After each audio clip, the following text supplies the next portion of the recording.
Hello and good evening. Good evening.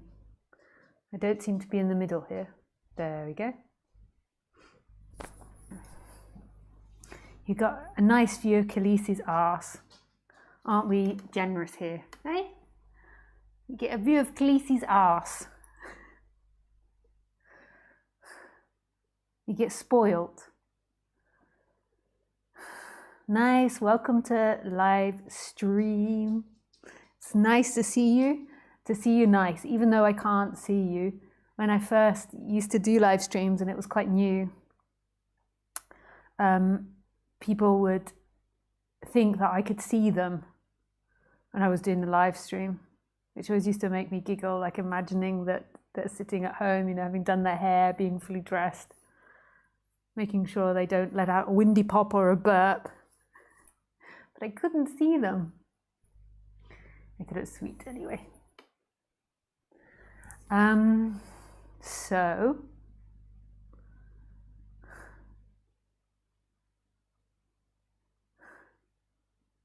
here we are. So it's a live stream.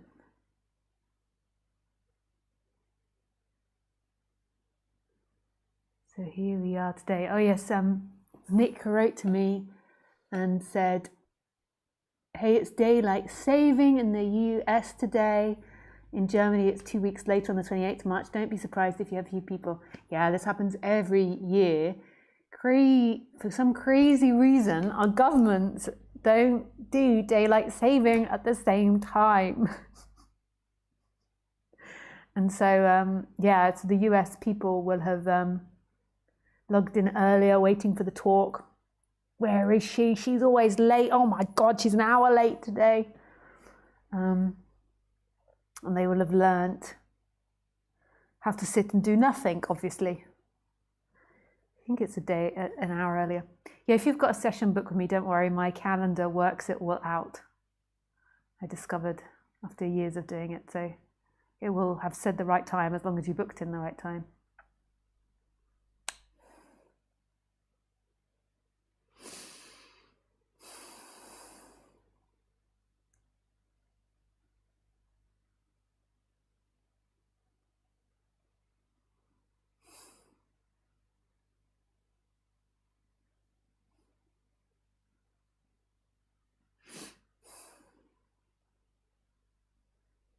So nice, we can begin.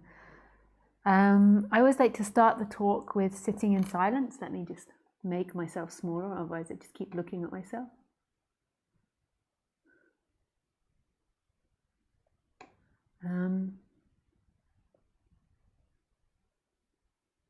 Yes, so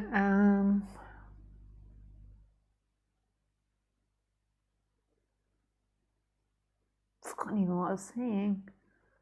What were we talking about? Oh, yes, sitting in silence.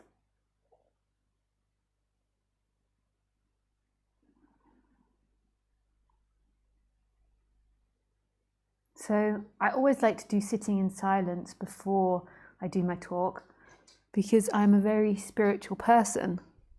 And this is a way for me to portray to people how spiritual I am by sitting in silence and making the people sit in silence as well.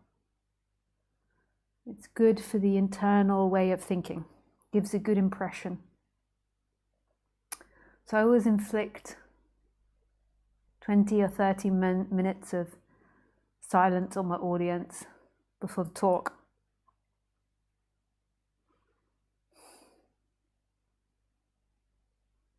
I also like to inflict painful methods in which you can attempt to stay present, as I feel like it's healthy to have a bit of pain before talk because then it makes the talk a lot more exciting. The pain and pleasure balance, it's like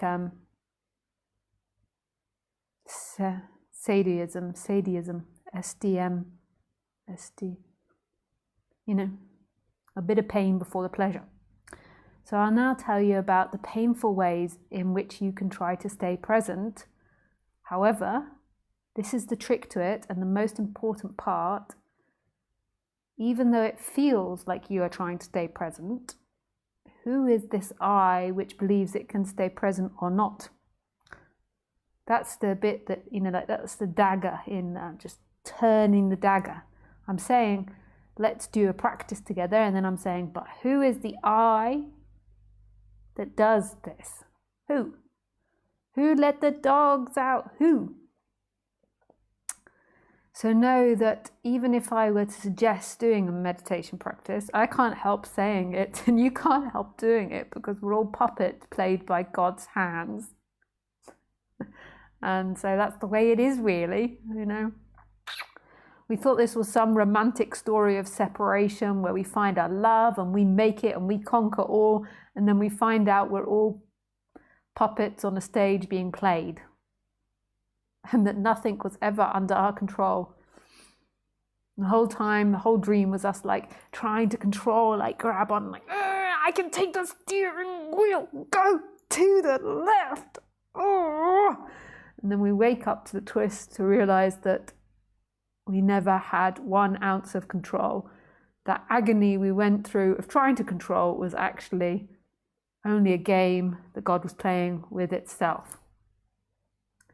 What a wonderful story non-duality is. Luckily, there's no one there that it can hurt or not hurt. So, anyway. So, to the painful methods of meditation. Just so you know, so I can rub everybody's nose in it. These methods of meditation are not painful to me, because I have better karma than everybody else, and thankfully they don't affect me or aren't painful to me like they are to everybody else. Just let me put the light more on me in the most appropriate way so I can be more attractive to you all, and therefore share a lot more videos. Oh, Lisa. Most people skip past the beginning bit because they're like, oh, she's going to meditate, so I'll never hear this bit. It's only those dedicated that will hear this nonsense. Okay, so these painful ways of meditating is I give 3 different practices, which aren't really practices because there's no one there that could practice. So I just give these 3 different descriptions of things that could or couldn't happen, that might or might not happen. Number 1 is the mindfulness of breathing. This was taught to us by the Buddhists. If you've never heard about Buddhism, it's a religion that grew up in the East from somebody named Gautama. He sat under the tree for 40 days and 40 nights and then became enlightened. And this one is called the mindfulness of breathing. It's very complex. You basically, every time you breathe in, you count 1, and then you go all the way up to number 10. And then when you get to number 10, you come back to the beginning again. So you just keep breathing in, and every time you breathe in, you count, you ascend, you get to number 10, and you go back to the beginning. So that's the very complex meditation of mindfulness of breathing. Number 2, it's moving your attention back to I am. Now, I realize that some of you might not know what I am is. Is it personal? Isn't it personal? Is there a beyond the I am or not beyond the I am? And then at the same time, what is I am? Basically, it means this. So just bringing your attention back to this. So I am is this. This. It's what's prior to you. So you just keep bringing your attention back to this. Every time you go off thinking about yourself, you just bring it back to this moment. And then the mind will go off thinking about itself because it's inherently narcissistic. And then you just bring it back to this moment. Then the 3rd practice, this is the most complex of all because of its simplicity. Basically, you just don't do anything. You just allow the mind to do whatever it wants. So you just sit there, and if it wants to think about bubblegum or treetops or how wonderful it is, then it's just got free permission to do that. Or if it wants to go into hateful talk about how much it hates its parents or partner or children, it can do that too. Anything it wants to do. The premise is that it will just die out because it gets bored of itself. We don't know. Life is mysterious. Chances are high, though, it will. Okay. So I'm obviously in banana mood today. I haven't been in banana mood for a while, have I? It's maybe because I didn't have a banana today, which is absent, which is not my normal routine. Normally I eat a banana, so I digest the bananaism. But today I didn't, so now it's just coming out in passive-aggressive ways. The passive-aggressive banana.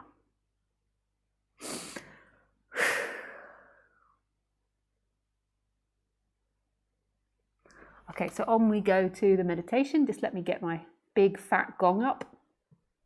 Oh, I got to plug in. Einem Moment. Einem Moment. Oh no.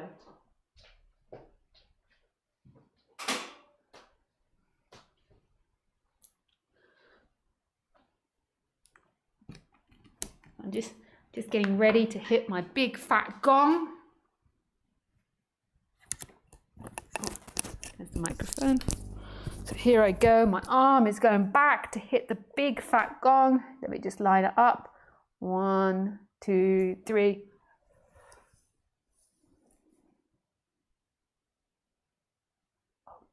Oh, sorry. I forgot to put it inside black hole. Okay, let me do that again. Okay. Here we go. I'm going to hit the big fat gong.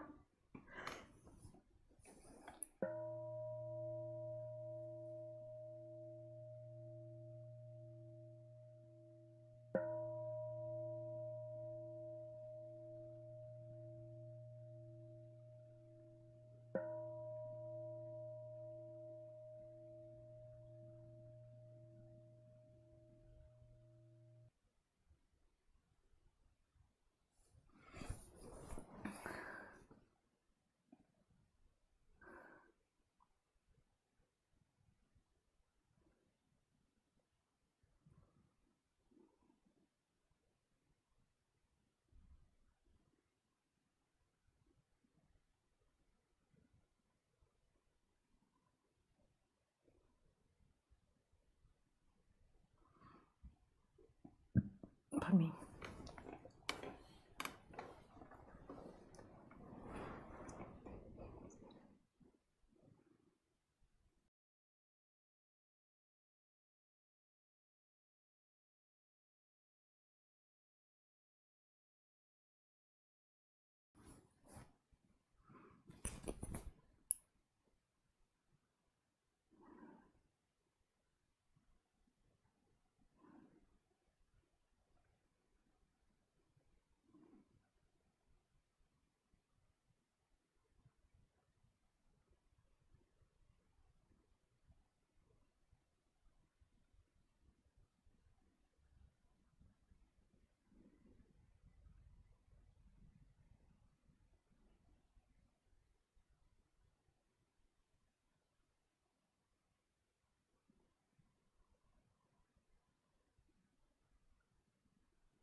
So Langa says, would like to talk, when can I call?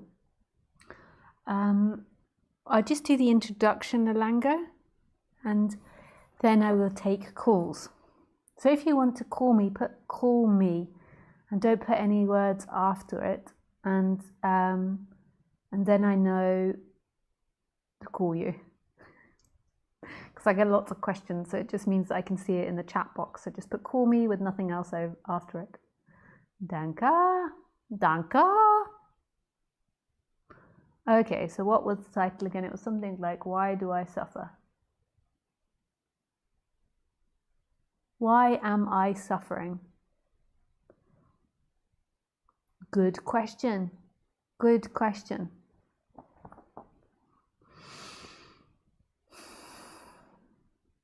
And just to Langa, I can't guarantee I'm going to call you first, because I called you first the other day. So I might call someone else first. Okay, why do I suffer? I don't know why you suffer. People keep asking me this question and I don't know. Because you're a bad boy. A bad girl. You've been bad, that's why.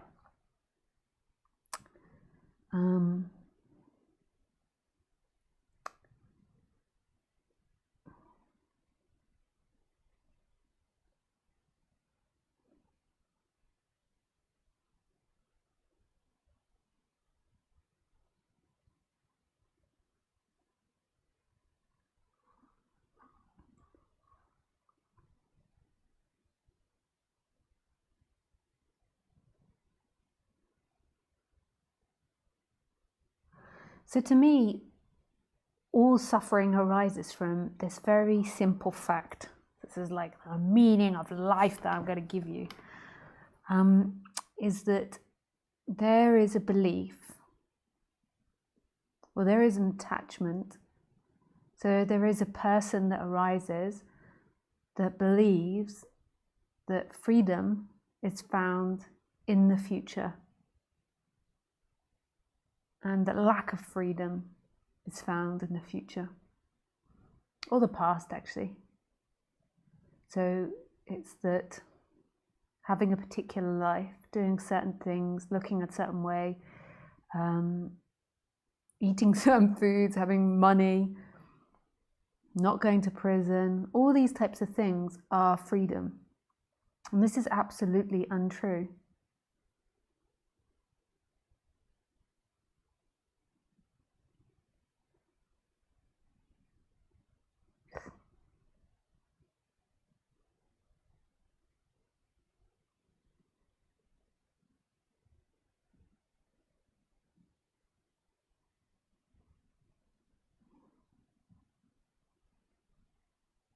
Freedom is without cause and without effect. And this is the human lie.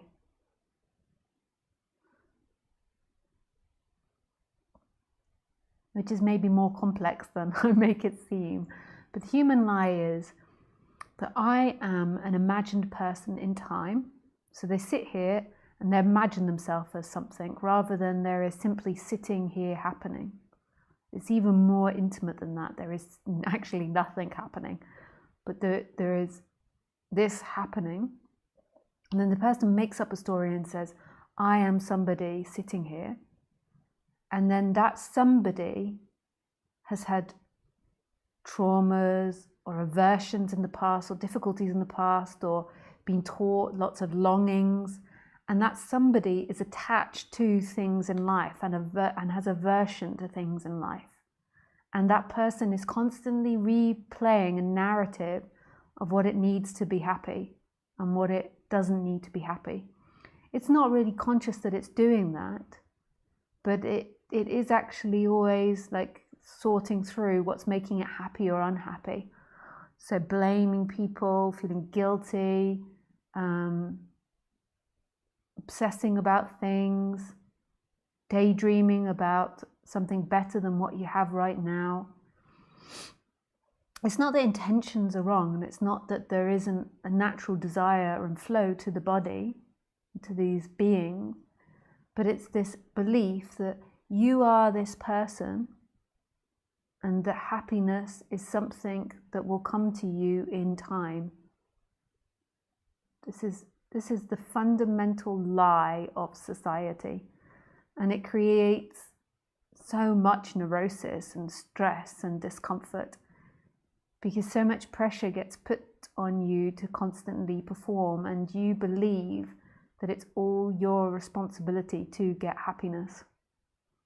And our society kind of unconsciously makes it difficult for us. Not that there really is an unconscious society, but in one way you could say there is. There's not really a figurehead of our society. It's like one organism, and this organism of humanity is making it really complicated for ourselves by putting so much pressure on what it is that you have to have a happy life.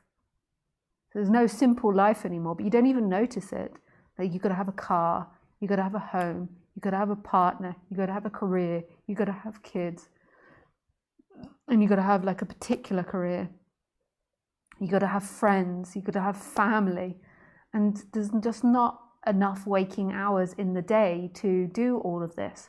So what our society does is it kind of exhausts its citizens. It sets up this premise that it's your responsibility to make happiness, and you've got to get all these things, which is a lot of things, and then you've got to maintain it. And so the person becomes like a workhorse trying to get to it, seeking. And then through that, it develops like a negative mentality, a mentality that's complaining and moaning a lot because it's not in its natural flow. It's not in its organic flow. It's doing all of these things through a story that it's telling itself that you have to do it. You're bad if you don't do it. That you'll hurt people if you don't do it. And there's positivity there. This openness, this expandedness, this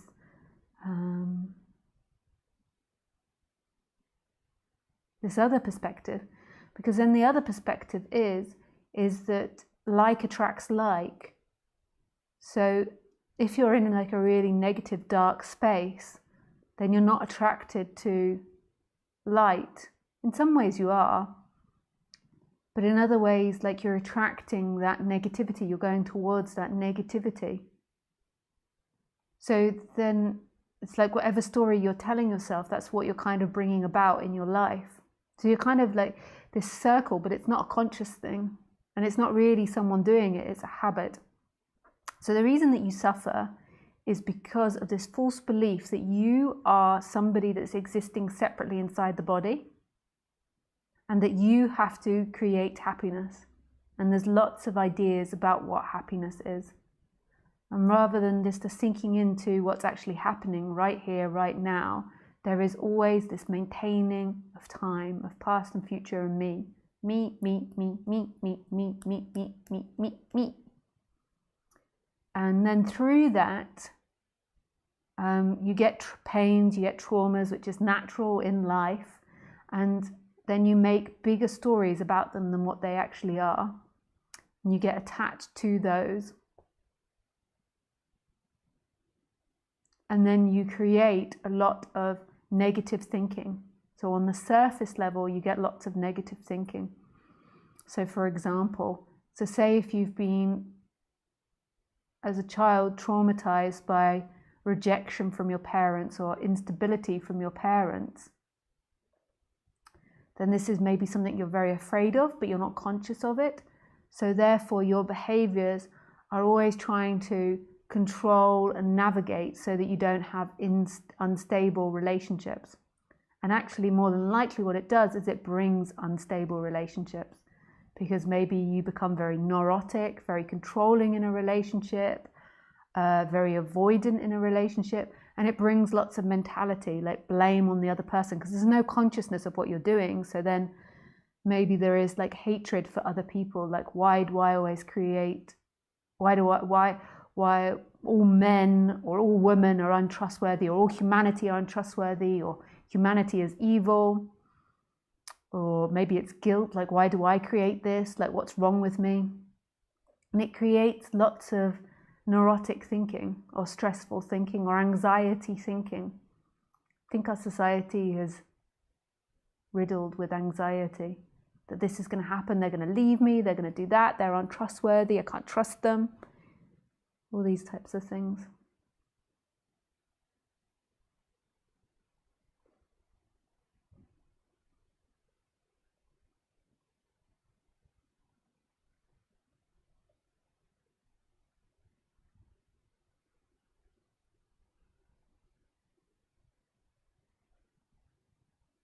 So this is why you suffer.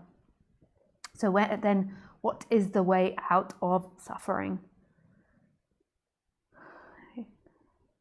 I don't know a direct path for people out of suffering, because it seems like everybody has a unique path. But what seems to happen is a crumbling of your ideas. So all these ideas that you have about what your life has to look like, what you have to look like, what what your environment has to look like, what you have to have and not have. So there's a crumbling of your attachments to time, and then there's a questioning of the way that you think, even about yourself. And then also, I would suspect there is a slowing down. So normally people are like, gotta do, and they can never just sit. They've always got to be entertained by the computer, by others, by work.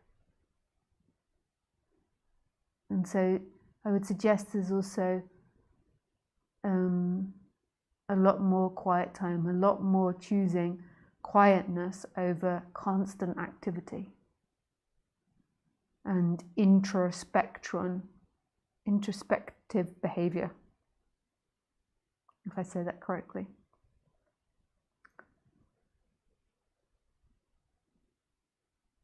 And all of that can be done in different ways. Like some people might meditate, some people might do yoga, some people might do qigong, some people might do 5 rhythms dancing, some people might do painting, art, writing, all these different things, reading, chanting, singing, in order to connect them back to this moment, to relax the system.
Listening to non-duality is another thing.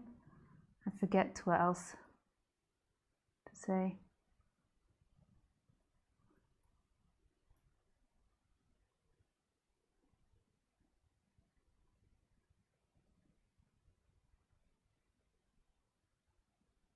So whatever happens, if you're in a war zone, if your kid's taken away, if you have pain, if your partner dies, the freedom is always in what's happening.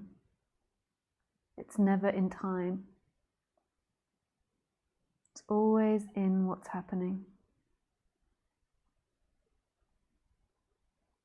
And this is why we suffer. We're never taught this. We're always taught that time is our savior, and it becomes an impossible job to try to grab onto time. Time doesn't exist. It's something we made up, and we're all living by, and there's nothing wrong with that, but it cannot be your savior. Where you're dreaming about the future rather than being right here, right now, you will suffer. It doesn't mean that we don't use our mind to navigate the future, to navigate the past, to avoid particular experiences. However, it's not happiness, it's not freedom. Freedom is what is. And what is undescribable. Like when you really begin to go down that rabbit hole of what is happening here, what is happening here in this moment, it is undescribable. There seems to be experiencing, but we don't know what this experience is, who this experience is, where this experience is. it's experiencing. So we know that there's experiencing happening, but we don't know what that is. And we know when there is a deep examination of it, that this experiencing isn't located and isn't separate from that which is experiencing. So the hearing and the heard are the same. The seeing and the seen are the same. The feeling and the felt are the same. The smelling and the smelt are the same. They're the same movement. So right now you think, I hear Lisa's voice, but this is not true. That's only true in our timeline, in what we tell each other in communications. It's not true for this moment. What's actually happening? There is speaking happening, and we don't know who is speaking in this moment. We don't know where it comes from. It is here. Speaking is happening. And that is divine. That is divine. That is God speaking to itself.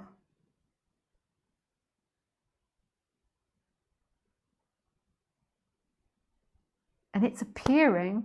We don't even know how or why it's appearing. It just is. And the freedom is in it, not out of it.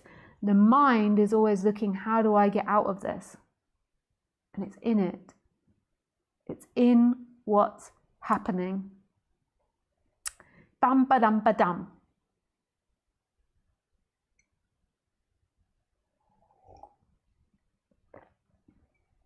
My mother sent my partner England cups. So they're very cute. It's of the Big Ben there, and then you see the River Thames and the London Eye.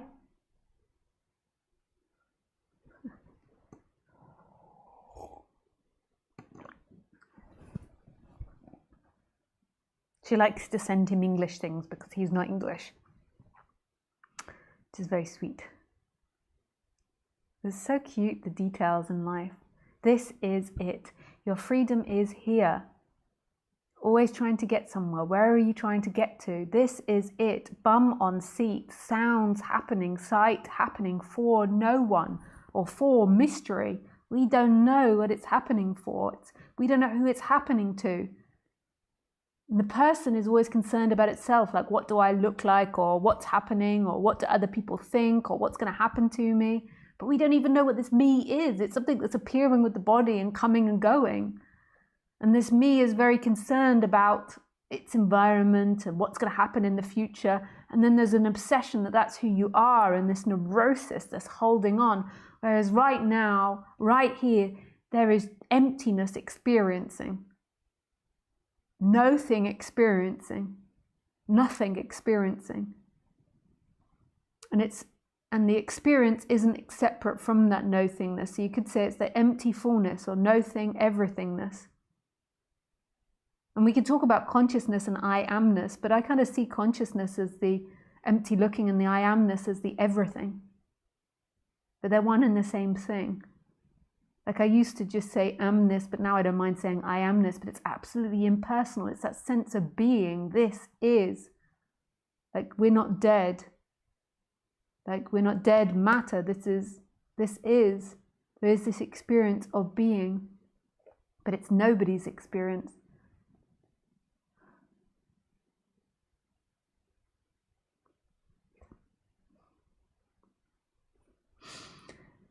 Okay, maybe I take some questions now.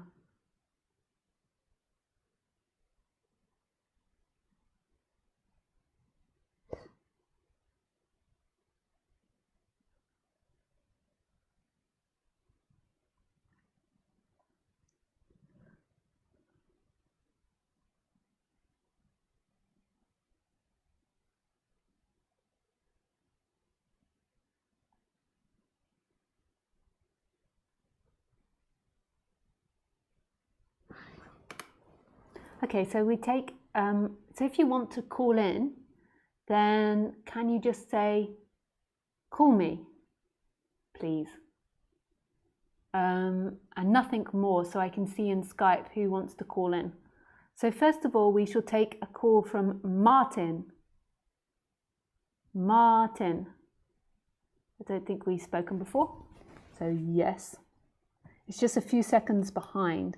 So if you're going to take a call, if you're going to do a call, most probably you need a headset with a microphone and to have good internet connection.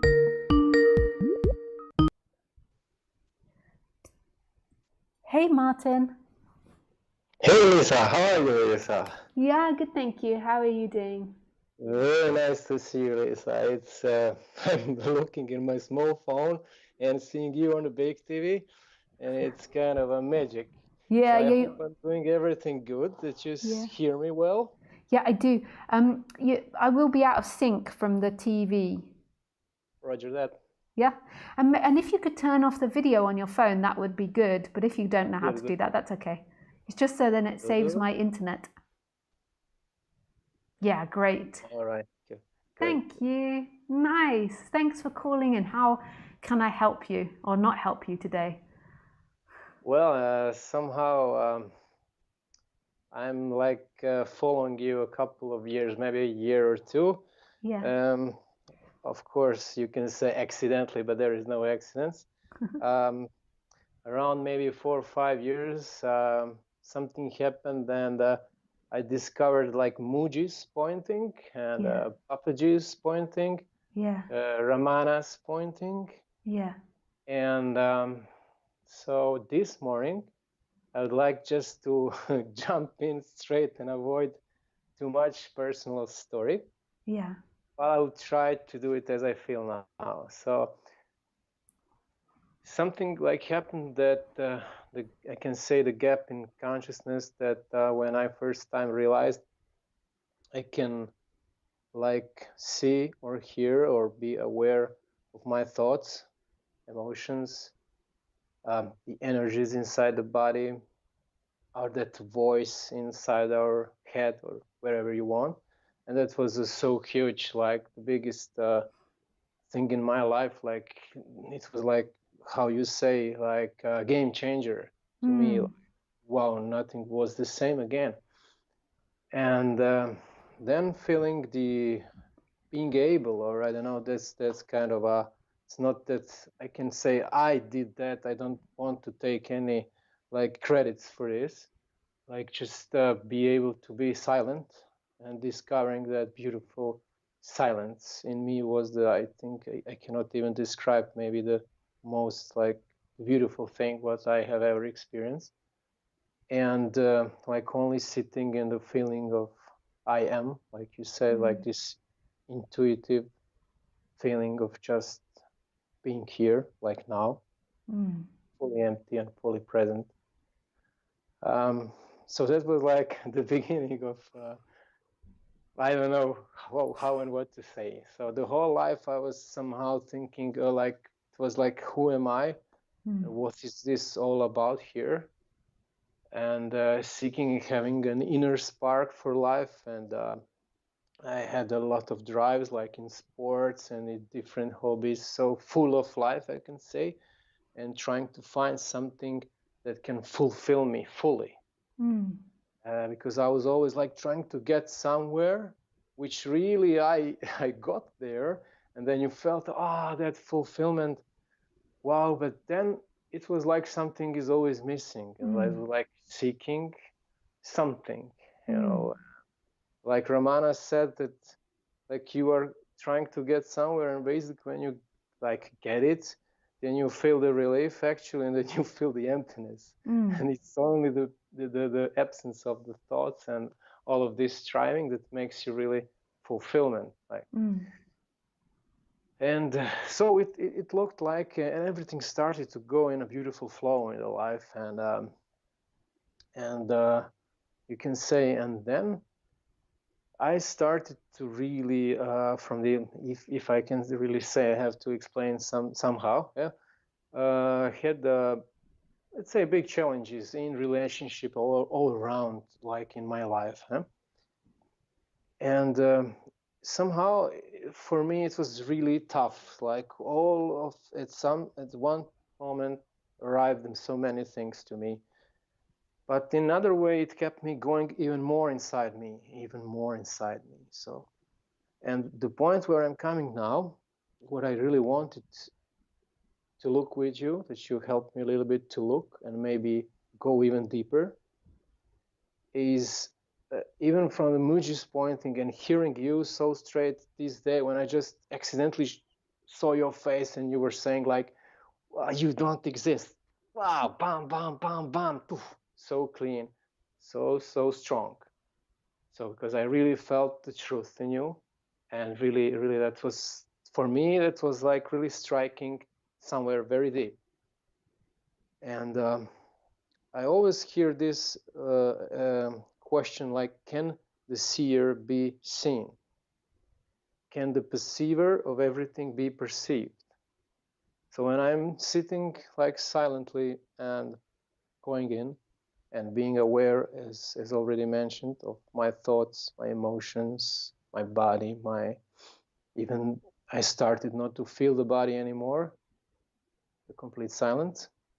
I try to find the one who can see everything. So in this trying, like somebody is trying, I cannot find anybody.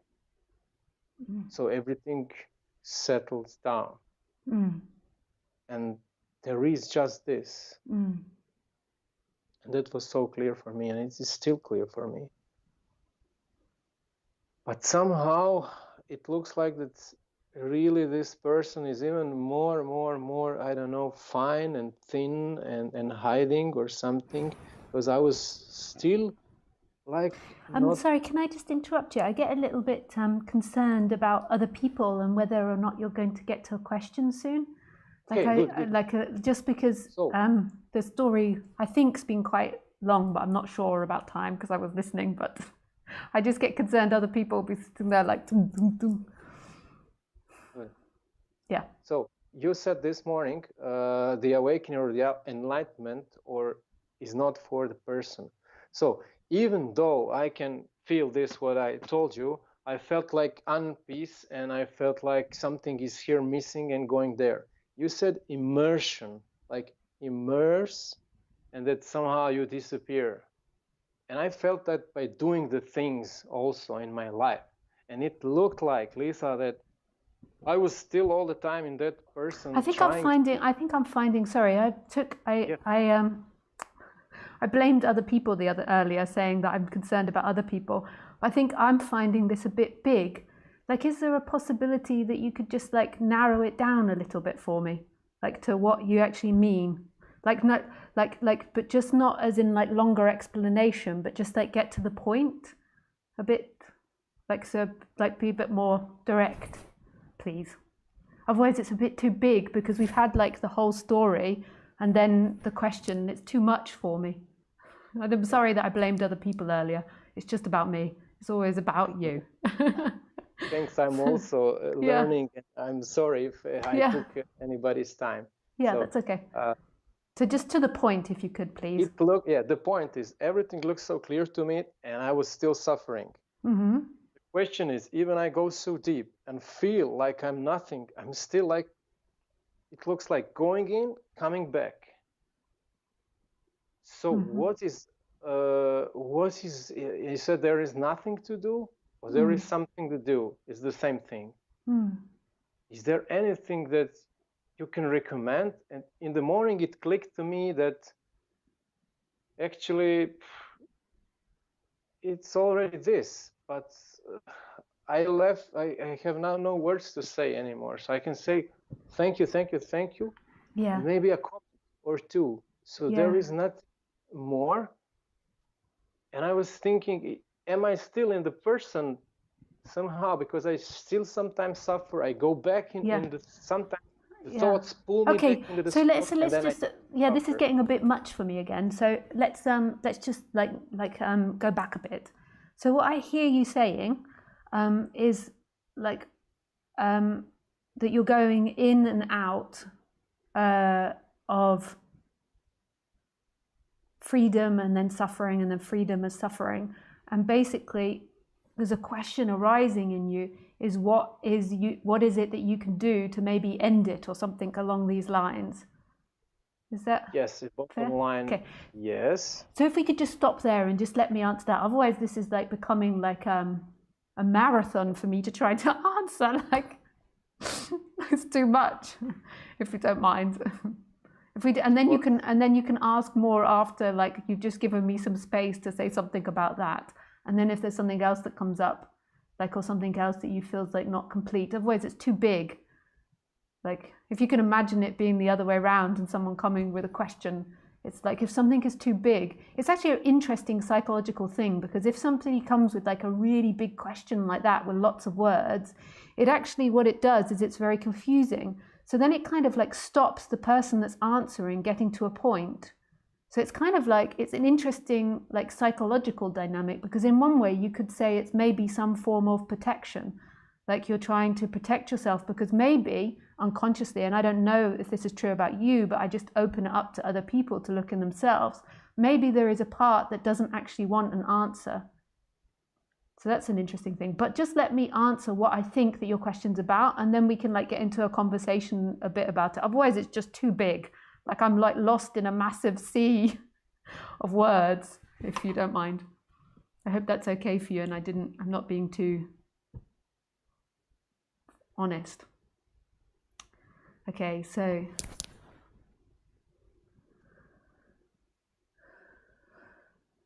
what happens, and maybe this is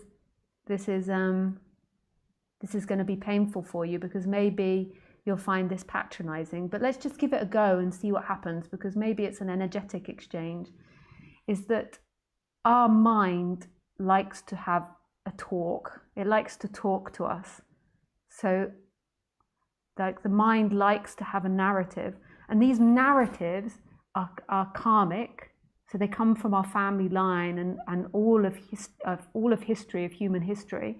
And then they're also what's happened in this life, which you could also say is karmic. So what your body's been exposed to. So there's these two different things that happen.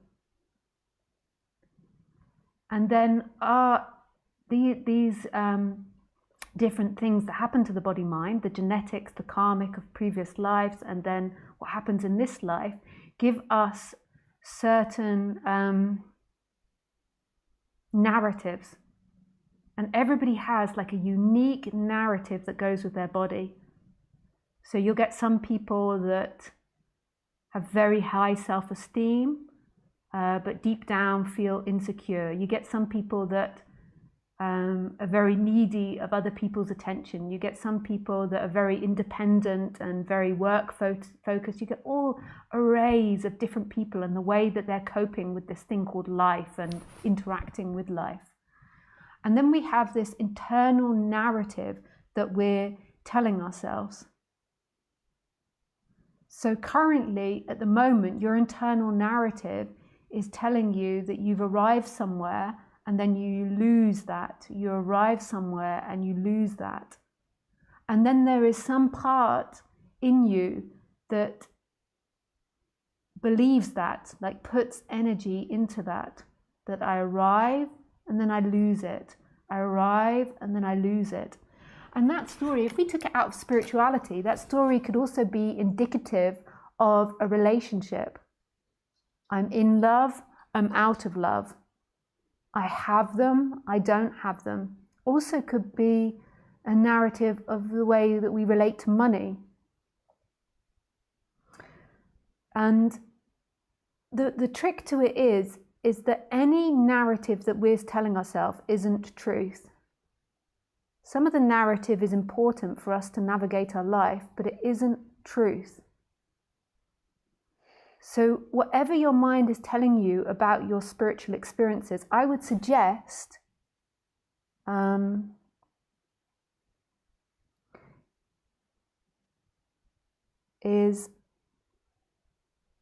what's that word? Like it has the flavor of what your life narrative is. And just see it for that. Just look at it and see that at the moment you have a narrative that you're going in and out of non-duality. And that maybe you have a narrative of feeling afraid of that. And maybe you have a narrative of wanting a way to control that. And wanting the next step. But just see it all as that narrative that's appearing in consciousness. in this space. And yes, there is something deeper than watching you. There is a total emergence into everything, and there's no longer this separation of watching you. So that is a stage, but it doesn't mean that you then have to believe in what the mind is narrating to you, that have or haven't made it, or that you've got it or that you've lost it.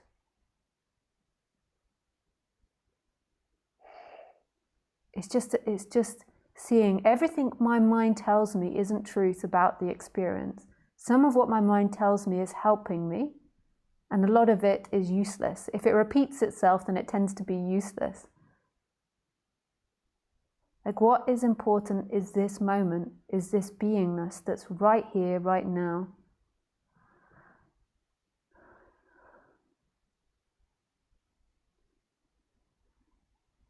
This sense of I amness and this empty looking. This is what's important. And then the mind starts talking about where you are, what you need to be, what you need to do. And then if there's anything that I would suggest to do, is it's moving your attention back to what's actually happening. And just becoming conscious of the feelings in the body. So if you've got a particular narrative that you're not going to make it, or that you can't make it, or that you're losing something, relate it back to what's happening in your body. Become conscious of the body. Those are the two things. But in suggesting doing that, I'm not actually validating that there is someone in there doing it. It's just something I suggest, and if it's done, it's done. If it's not, it's not. It's a life, a happening. You think, I've got the free will to do what Lisa says, but who is this one that's got the free will? That one that's saying that is an appearance that's happening. It's a narrative that's happening. And they say, like scientists say, that narrative comes 6 seconds after the choice has been made. Like, there really isn't anyone in control. Life is a happening.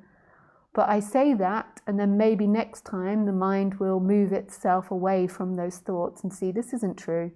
This isn't true. What is true is what's happening. The I amness and the empty looking, that's what's true. But now I give it back to you. Now you can speak again. I hope you feel comfortable too, that I didn't shock you too much with what I said last time. No, Lisa, it was perfect. I closed my eyes. I was just feeling and listening, and I'm completely grateful on every word. Nice. Yes, that narration, that always trying to explain something or understand something. This is what's really present, and then just keep quiet. That helps me. And in the end effect, it looks like this is somewhere where something in me obviously had to stick on this, like keeping quiet. Yeah, there's something that believes that there is something you're missing, and all of this is karmic. So this will have been in your story in the past. Like, so our stories that we tell ourselves are karmic, they're circular, and we'll all have tendencies towards particular stories. So it's just noticing that. Like, I have karmic stories. Like, so my story tends to, because of my dyslexia and the way that I was brought up, it tends to veer towards thinking that other people know better. Like, so we all have these karmic stories, and it's really seeing that they are just stories of the body and then they're not true. So, like a karmic story that could play out in me, and maybe has played out in me, is maybe that other teachers know better than me, or that I don't know enough as a teacher or something, or I don't know enough. Like, this could be a karmic story that would play in me, like, because of that. Like, and it's just seeing that none of it's true. So just stay strong in the presence, and just don't listen to the voice somehow like this. We put it in a simple words. Whatever happens. And knowing also that the one that's saying strong is an appearance, but that's perfect, and that's what's happening, and that who you are is experiencing it all, and that at some point there would just be this natural organic shift to that, and it won't keep fluctuating in and out and in and out. Yeah, completely. That your words explain like situation. in me, which I can say is is developing in the better way. Yeah. So I have to say the word in this non-duality, so we can only keep quiet, and it's fine. But the challenges are coming, and it's coming and going, and I have no more words, really. Thank you. Yeah, always pleasure. Thank you so much for calling in and being prepared to share and expose yourself. I really appreciate it. I took some time. It was my first time, and sorry if I took too much time. Oh, that's okay. That's okay. And I'm really grateful, and I'm sending a lot of love to you and to everybody who is here. Thanks, Martin. Yeah, Peace. thanks a lot. Thank you, Lots thank of you, love. thank you. Bye.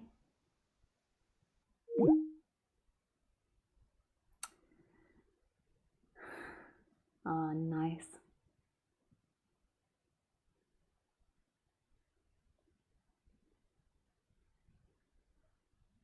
Nice, nice, nice, nice, nice, nice, nice. Nice, nice, nice, nice, nice, nice, nice, nice, nice. Can you call me? Hi, Lisa. Call me, Alango. Okay. Yes, Satya. Satya. Yes. Go, Satya. Let's speak. Yes, please call. I always give people a few seconds just so not to shock them. So, because you know you guys are behind. I am in front because I am so enlightened. So when I speak, it happens about 10 or 20 seconds before you actually hear it, because I'm so enlightened, I'm going so fast. And yeah. No, that didn't work, that joke. Really not funny, Lisa. Okay, just going to ring.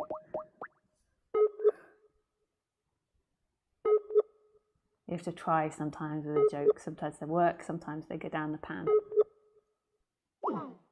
Oh. Nope, she's not interested. Okay.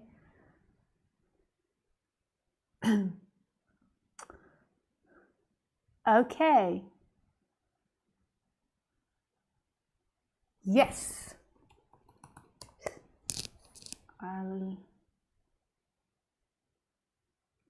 Alikba.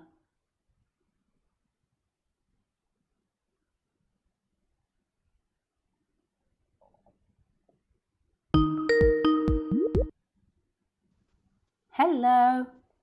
Hi. Hi. Hello, Alikba. How do I say your name? Alikba. Hello. Hello. Hello. It's really nice. No.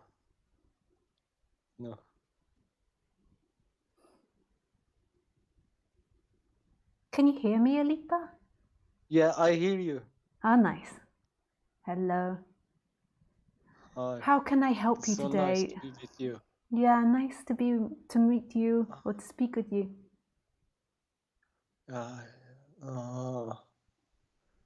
Actually, it's just about thinking and no mind.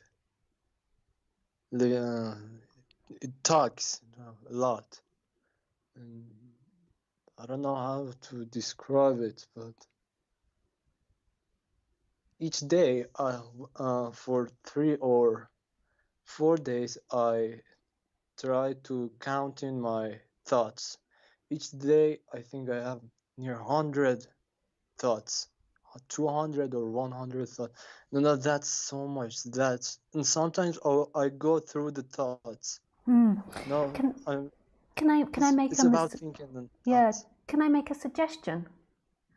Because I think that can send people crazy. I wouldn't pay too much attention to the thoughts. I would pay more attention to that which is beyond the thought. It's almost like if you went into a room and you decided, okay, I'm going to look at all the bad things in the room. I'm going to become conscious of all the bad things in the room, or all the negative things in the room. It's like putting your attention on, on the negative of what you want rather than on the positive. This is often what we do as humans, is that we look at what we want. No, I don't want positivity. No, I don't want positive things. I Oh, don't that's want very more money. telling. I That's don't want. very telling I that you don't don't want positive want things. happiness or sadness. I don't want better parents. I don't want none of them. I just want to stop thinking and be quiet forever. No, there are ways that stops thinking for 1 day or two But days can I maybe, just but make a then you forget. suggestion? Like, can I just make a Yeah. suggestion? Okay, so what happens? Have you ever investigated the law of attraction or anything like that? Those types of teachers. No, I've never. So I'm what? just So one following of the Robert Adams' okay, one teachings. of the main teachings of law of attraction. I'm sorry to interrupt you, but that's just what's happening. But I apologize. It's not very polite. But what happens with law of attraction, and one of the most important teachings of law of attraction, is not to focus on what you don't want, but to focus on what you want. And this is one of the biggest mistakes of humans, is they're always focusing on what they don't want, and so what they don't want becomes really present. So what you're I averse want to to and what stop you... thinking. I don't think that's a very positive... I think that that's still focusing on what you don't want. You don't want thinking. And so therefore, thinking is going to become really big, because you go into the room and you're like, okay, I don't want to see everything that's blue. And then it's like everything in the room is like blue, blue, blue, blue, blue. So Yeah. like I would suggest that will send you a little bit crazy trying to do that, because the nature of the mind is to think. Have you ever watched The Jungle Book? It's really, it's such a beautiful story, Jungle Book. And it's about Mowgli, this little boy that grows up in the jungle without parents and grows up with the animals. And in the beginning, the wolves teach him that he's not allowed to use his imagination to do things. He has to behave like a wolf. And the unique quality of the human is to have the imagination in order to do more complex activities. So he was taught, shame around being able to think and being able to imagine and being able to do all these complex things and be able to build and be creative. And so he never used it. And then one night, I can't remember if this is exactly the story, but this is just what I'm remembering now. One night, what happened was a baby elephant fell down a hole, and Mowgli could see all the adult elephants trying to fish out the baby elephant, but they couldn't reach it, and so the baby was stuck and the baby was very distressed. And so Mowgli couldn't resist but helping. So what he did was he imagined how he could help, and he created a rope through tying lots of, was it bamboo leaves together, I think? Something like this, bamboo leaves. And then he created this rope, and then through creating the rope, they could all pull the baby elephant out of the hole. And then from this, he began to appreciate his quality. So the human's quality, our unique quality as a species, is the ability for creative thinking. Thinking isn't the enemy. The enemy is the identification with the thought and too much energy in the thought. So what I would suggest to you is to do something more positive and focus on that which is already silent, that which is already free. So it's not focusing on what you don't want, which is thought, and pushing it away. Focus on what's already free, and that's inherently positive. It's inherently beautiful. Thinking is thinking. My mind thinks. And if I were to focus on I don't want thoughts, then I would go crazy. That's what the mind does. It thinks about how to do things better. So what is inherently free? What is inherently silent now? There is a silence here that's way more quiet than the absence of thought. It's like screaming in its silence. It's screaming in its beauty. And its expansiveness. So this would be my suggestion for you. Even though we spoke for a very limited amount of time, and I'm just jumping on the bandwagon a bit by what you say, this is the urge of what I would say is that rejecting anything brings it towards you. That which we try to run away from brings it towards you. And that's the law of attraction and the law of karma. Thoughts are thoughts. It's part of being human. It will begin to quieten your mind down if you begin to find that which is already silent. Because at the moment, as you're trying to like hit the thoughts down and use brutality to get rid of the thoughts, what they'll do is they'll persist more. So you'll actually find, through finding what's already silent, what's already free, the thinking mind will dissipate and it will become less loud, but thinking is innate to being human. It's not the enemy. It's not the enemy. Yeah, we just got mistaken because we identified, we began to believe we were a thought, and then thought it became center stage. But there's already this silence in your experience, this expansive silence that's here, that's experiencing, that's not a thing. Because we think that we are the thinker, huh? Yeah. That's the problem. We are not thinker. Yeah. You are not the thinker. You are this silence which is. The silence is here. Don't look for it in the absence of thought or in stopping thought or changing thought. That's part of being. It's the same with emotions. Like some people have like a massive nemesis against motions and trying to push emotions out. That's also part of being human. And they become more neurotic when we identify with them. But it's what is still and silent and free now. So even when thoughts are, the silence exists, is here, huh? Yeah. Yeah. So. And that's the more positive way. You walk in and what is free now? Silence is always silence. Yeah. If you say. Yeah. So there's nothing to worry about, huh? No, it's that which is experiencing now. Thank you, thank you. Thank you, really. Yeah. Thank you. It was so great to hear this, you know. Nice. There's nothing to worry really about. Yeah. No. You know, what actually experiencing. Yeah.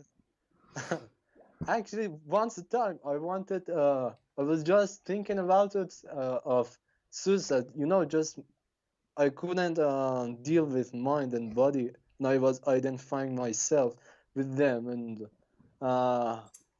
then I thought, if I do a suicide and I rebirth with the mind, that would be so harder, cause you know. But now you said that there's nothing to worry about. The silence is always here, huh? Yeah. What is it? So there is something that's watching all of this. There is something that's watching all of this that's free. It's not a thought, it's not a thing, it's not a place, it's not an activity. It's right here. It's not anything that we imagine. Yeah, totally. And it's not something you get to, because even that's an imagination and a thought. It's here already. It's experiencing. It's alive, it's present, it's free, it is. It's this moment, and it's not a thing. It doesn't look like something. It doesn't look like a destination in which you can imagine. It just is. Right now. Right now. But nice. But maybe we end on a high, like we end on you having that nice realization. Here's some other people wanting to ask questions. It's so great. Yeah, nice. Yeah. The thoughts are nothing's important. Just my only problem was thought, you know. Yeah. And now the silence is here. Even when thoughts come, when thoughts come, still silence there, huh? Yeah. I shouldn't attention to thoughts. Yeah. Just observe them. Yeah. How they arise and they go. Yes. Nice. Thank you so much for calling in and asking and expressing yourself. Great. Yeah, nice. There's nothing else to worry about. Thank you. Thank you so much, Lisa. I love you. With pleasure. I love you too. Lots of love. Bye. Goodbye. Nice.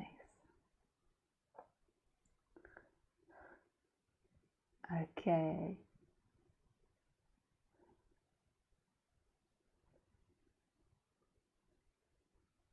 Okay.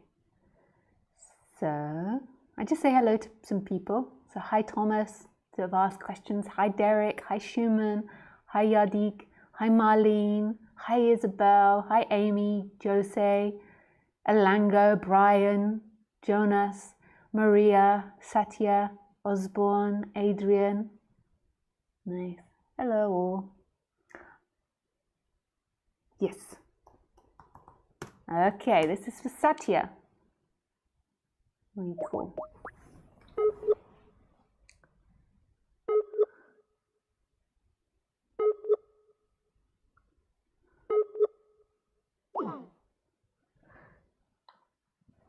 Maybe you call me Satya, it's not working. Sometimes that happens with Skype.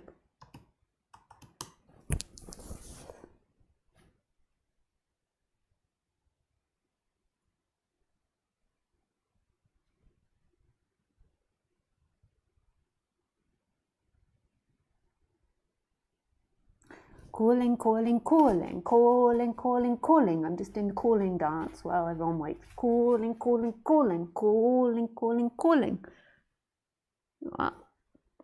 Khaleesi, ee. Calling, calling, calling, calling, calling, calling. Okay.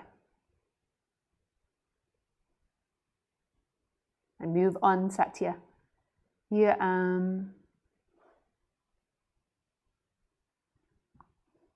I think that it's, if you call me, it will work. I tried to call you. And it didn't work. I'll try one more time. I can tell it's not going to work by that sound. It's not the right sound. That's when somebody's offline. Okay. Pardon me.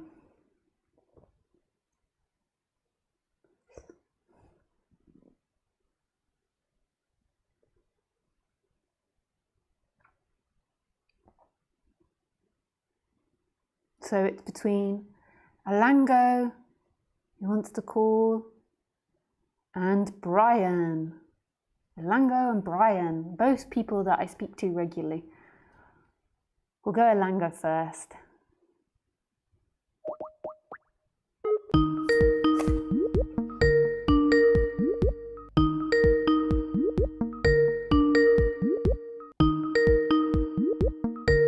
Hello.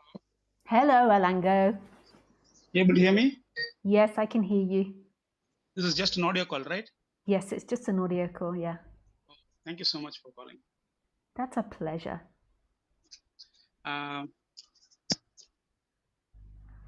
When I was speaking to you, I was talking to you about teaching, and you accepted that you have been teaching for the last 10 years and you're a teacher. Mm-hmm. Hello. Yes. Yeah. And your teaching basically is this is it. Baby. Right? Yes. And as a person who's listening and learning from you, my problem as a seeker is that I'm suffering. Last time you said the enlightenment is the end of knowing and the end of separation. From an enlightened person, that's fine. But from a seeker's point, it's mostly the end of suffering. And the dynamics of Ilango or a human being is that the suffering is psychological and due to the thoughts.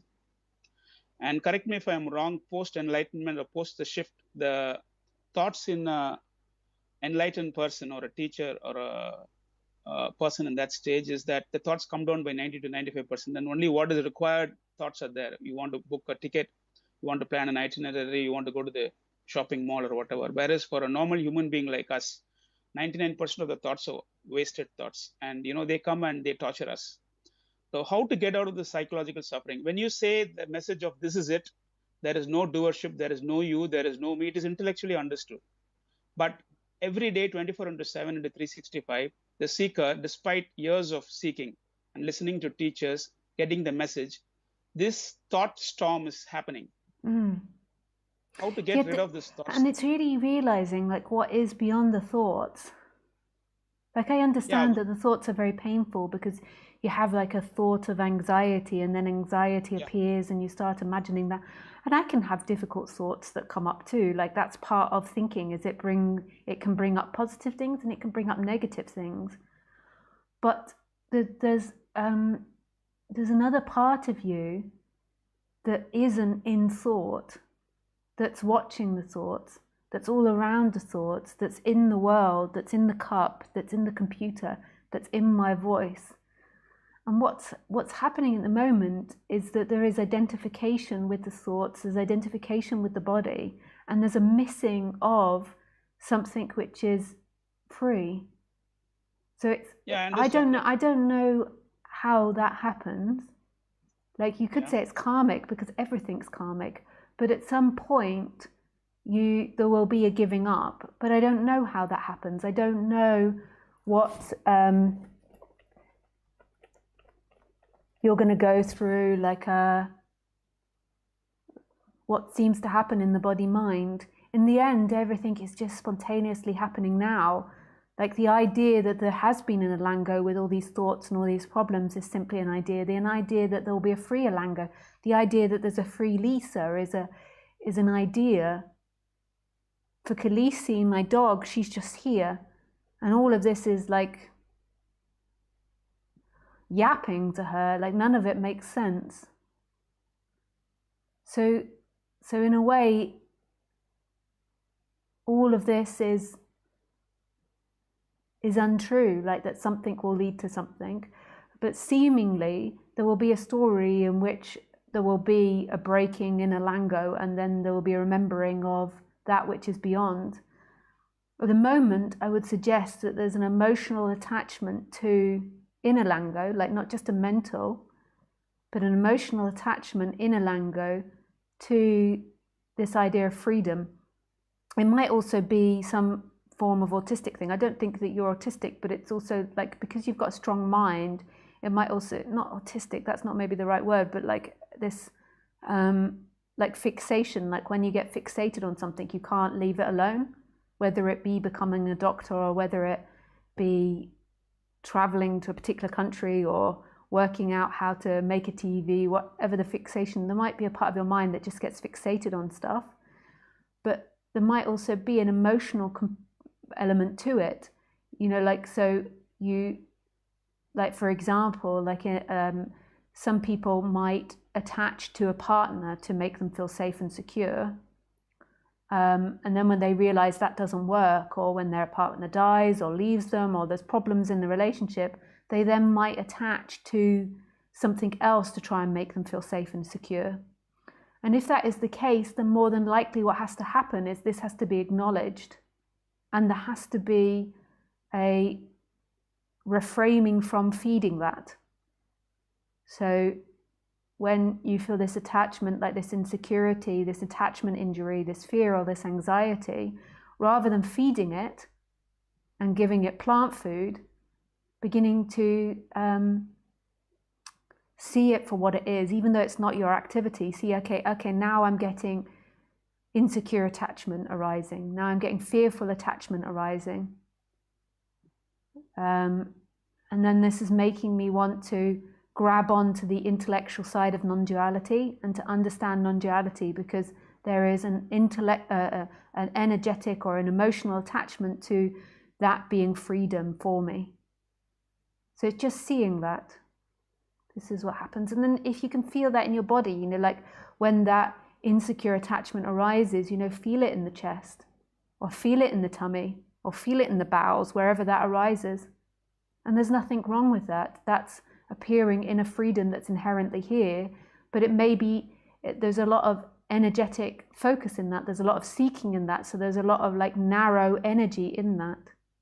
So that might be something that happens, but then again, that might be something that doesn't happen. Maybe for some people that isn't relevant to do that, but maybe it is relevant to do it for you. That's something that God will decide, because it will move you in the right ways to do exactly what your destiny and your karma is meant to do. Does that make sense? Are you still there? Yeah, it does make sense, but I have been trying all these things for years together, and apparently, though there is a message being given, and you know, these are respites, but doesn't appear to be that it is removing the for example, you know, I can give an example of a computer. A human being, I've always thought, is a carbon-based computer, whereas a normal computer is silicon-based. And inside me, as a child, a belief was lodged by my parents that I am separate and I am a doer. Till that belief in that folder is removed, I think this is going to keep on continuing.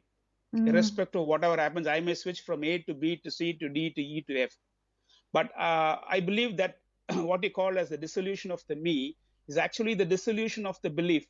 I had worked on this, thought about it, what you call, and even Tony Parson calls about this, but you've been very specific that the me is an energetic contraction, which is claiming the doership of an act which is universal, which is not actually Ilongo's. But there is a belief system inside me, a small app which says, Ilongo, you're doing it, you're doing it. Now, unless I target that app and remove it, this is going to happen to me repeatedly, irrespective of any number of talks I'm going to listen or, and so do any number of meditation. An app that I would look to, an app that I would suggest is strong part or a large part of the Elango app is looking at this attachment insecurity. Yes. Like I would suggest that this is a big one, that it's been moved from romantic relationships to non-duality. So there is this feeling of insecurity in the world, even though this might not be conscious. And in the past you have found it through relationships, and now you're trying to find it through non-duality. So just see that for what it is. That is part of, more than likely, the deconstruction. A big part of the app is that a lot of your identity is found in trying to feel safe and secure, and that's a lot for a lot of people. But for you, because I know you a bit and your story, I would just say that there is this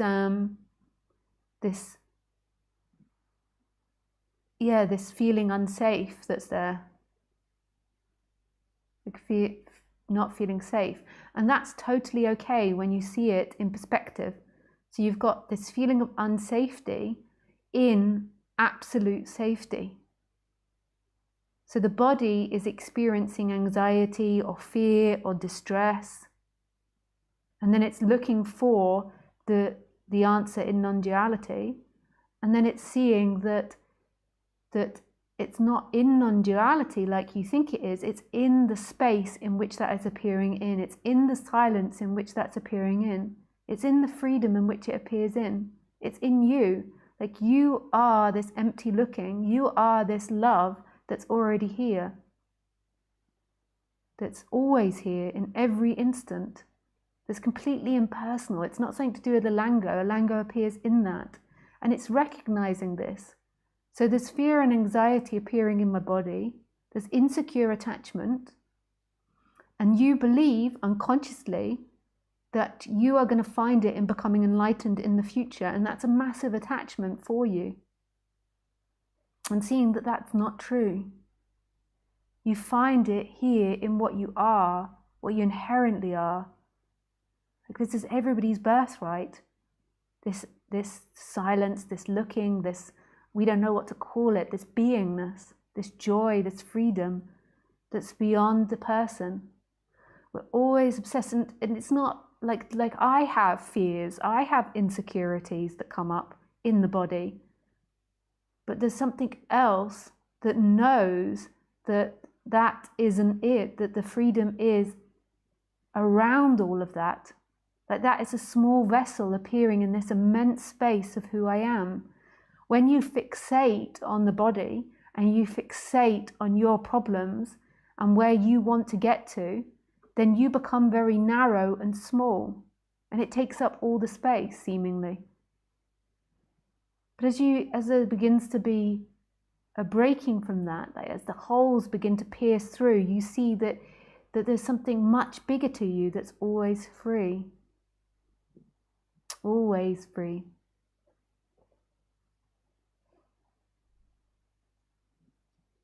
Lisa, do you have body consciousness?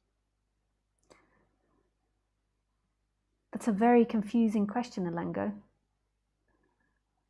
No, because some enlightened teachers say till you get rid of the body consciousness, that you are the body. Yeah, But there's so many maps of meaning that we don't know what everybody means by different things.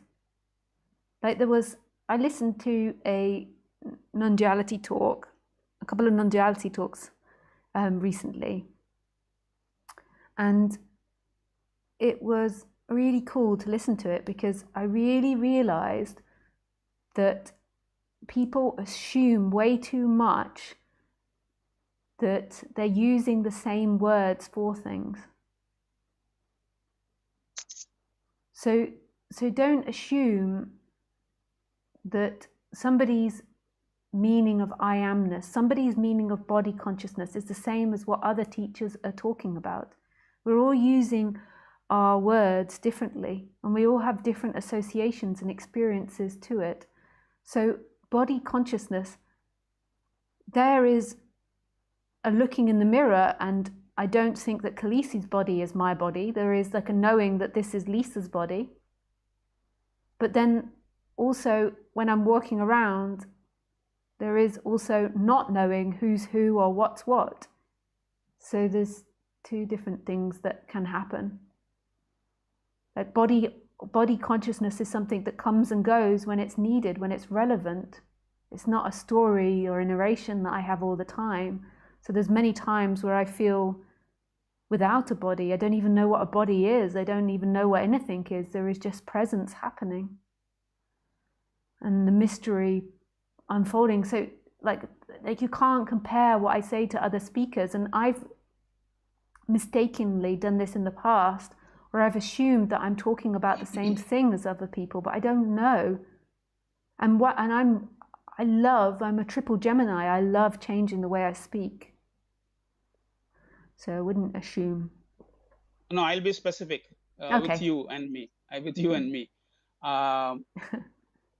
So when I actually ask you about body consciousness, it's like before Bali in 2010 and after Bali. See, what you just now told me, that for example, if I'm driving a car, I don't feel my body. And many times when you ask me, what are you feeling when I'm sitting down and listening to you? I mean, there is a neutral gear. I mean, I don't feel my body unless I have a eye pain. My eye is not aware. I am not aware of my eye. Or if there is a ear pain, I'm not aware of my ear. So that is probably also a human normal 24/7 awareness where they are not aware of their body. I'm not asking that part of the awareness of the body while you're driving a car or something. I'm asking for you pre-Bali and post-Bali, there was that energetic shift where the me and you dissolved. And earlier there was Lisa who had a body and a mind. And then post that, I think, you understand what I'm asking. There was a total dissolution of the ownership of that body mind, except when it came and went. The human part and then the post-event. Yeah, I'm beginning to feel that this is irrelevant.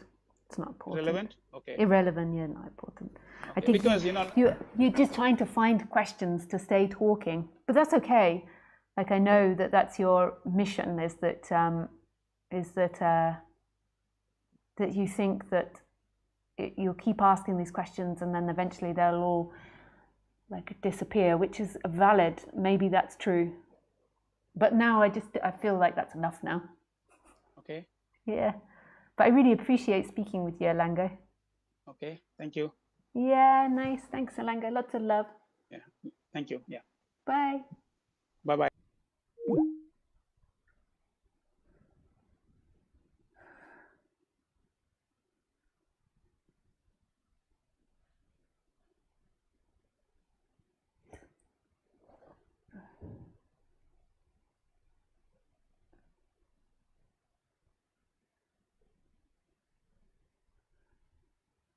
Hey, Brian. I think that's enough call-ins now. I'm just going to respond to some written questions. Hey, Licia. I received a diagnosis of cancer and went to remove the tumour, but even though I know that I am not this body, I am identified and afraid of treatments. How can I stop feeding this attachment to the body, or will it be fear of physical suffering? If it were you, how would you look at it? Can you imagine? Well, the body lives. We are the ego, but now an ego healed.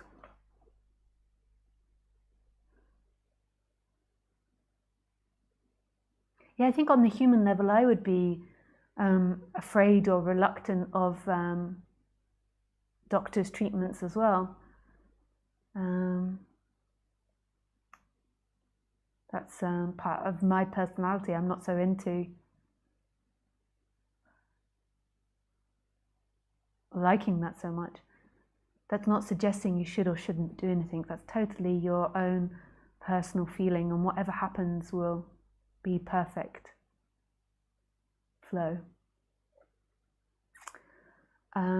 Yes, I can imagine that it creates fear, and I can imagine it creates discomfort, and that is part of being human. That's intense to have a cancer diagnosis.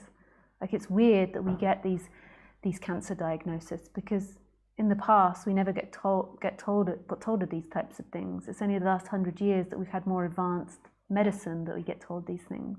So it is intense, and I can imagine it creates fear. And what is it that's free right now? So first of all, acknowledge where the fear is, acknowledge the body and that you're in fear, acknowledge the stories, like I'm in fear, I'm afraid I'm going to die, or I'm afraid I'm going to get poisoned, or whatever the story is. But then, and acknowledge where you feel that in the chakras. But then, what is it that's free right now? What is it that's not pulled into the realms of suffering ever? What is it that's always open-armed and giving and free and loving and never rejects anything? What is it that's not afraid? There's something that's beaming in the background. We're always looking in the foreground, in the emotions, in the feelings, in the thoughts.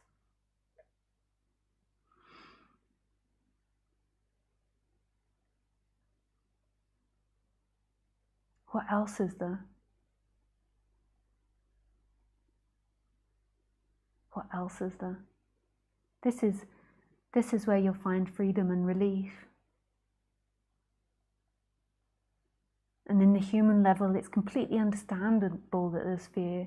And there's nothing wrong with that. You don't need to reject that on the human level and think and beat yourself up and say, I shouldn't be feeling fear. I'm sure I would feel fear or discomfort. This is part of being human. And then what else isn't afraid? What else is vibrant and alive and open and connected? Know that, and then there is a letting go of the body. There is a letting go of you in the complete acceptance of the body and of you. Danke, Lucia. Thank you for being so honest and open. I wish you peace and health and everything that you want. Everything. Hi, Carmela. Love and gratitude to you, Lisa. Danke. Hi, Marlene. Lay low. Too funny. Divine, beautiful. Have to go. Love you. Oh, thanks, Marlene. Nice. Greetings, Lisa, and also Khaleesi, teaching advisor. Yes, who keeps looking at her butt. I keep looking at her and she's like, examining her butt. Maybe she has got gas. Hi, Graham. I'm not going to take any calls now. So, hey, Lisa, when you sit there talking, is it like the sentences are emerging out of nothing, like they're just appearing in a vast, endless space and nobody says the words? Awesome speech at the beginning, by the way. That is a narrative. It's happening, but that still is a narrative. It is simply happening always. Everything, the looking, the hearing, the speaking, everything is happening. And there might be a Lisa in there that likes something or doesn't like something, but normally when you're doing a talk, you're speaking so fast you can't even think like that. And most of the time I'm not thinking like that. But even that is appearing from no place. Everything, the sounds, the feelings, it's like love. It's all appearing and is love. It loves every part of you. It loves the neurosis. It loves the doubt. It loves the joy. It loves the insecurity. It never rejects anything. Danke for your question. We got to 8 o'clock, getting closer to my dinner time. Very important, the dinner time, when you're greedy, like I am. Wow, there's lots of questions tonight. Written questions.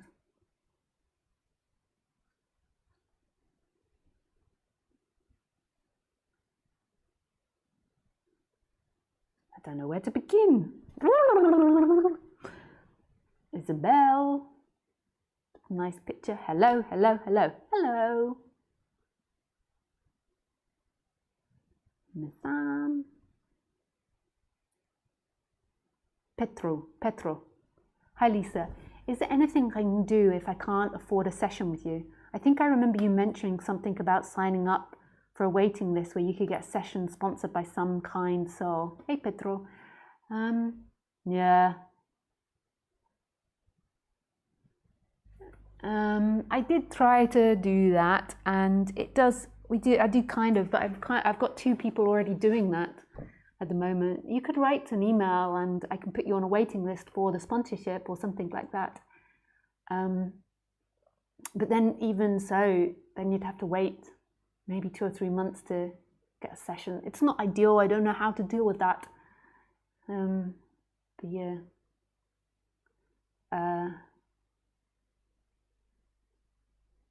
Yeah.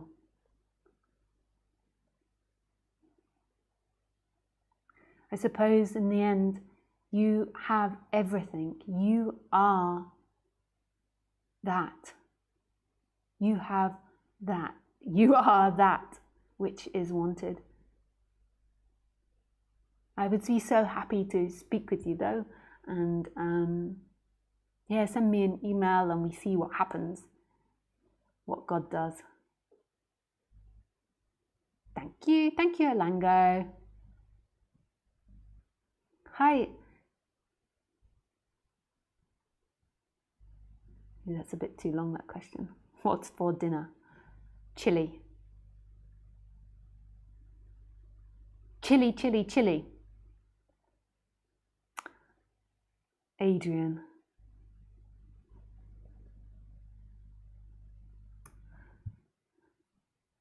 Hi Lisa, could I call you if you have some time left? I'm listening to your talk live in the meantime. Your message is so calming to me. Maybe I'm too late. Looking forward to your next talk. Yeah, Adrian, and next time on Skype, just call me and nothing else after. No other emojicons or anything. Just call me so I can see it. Because I would have called you if I could have seen your name saying call me, but I'm looking through because I get like maybe 20 or 30 questions, and I'm just looking for ones that say call me in the chat bar of Skype. So if you put something else after call me, then call me disappears and I just see like the praying thing or laughing face or something. Chili con carne.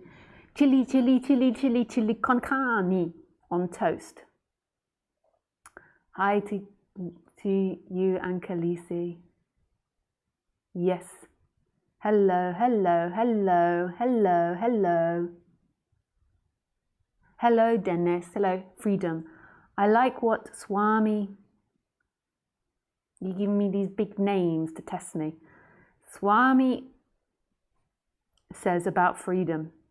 You are not somebody who has become free. You are freedom itself. Your friend in Kentucky. That's beautiful.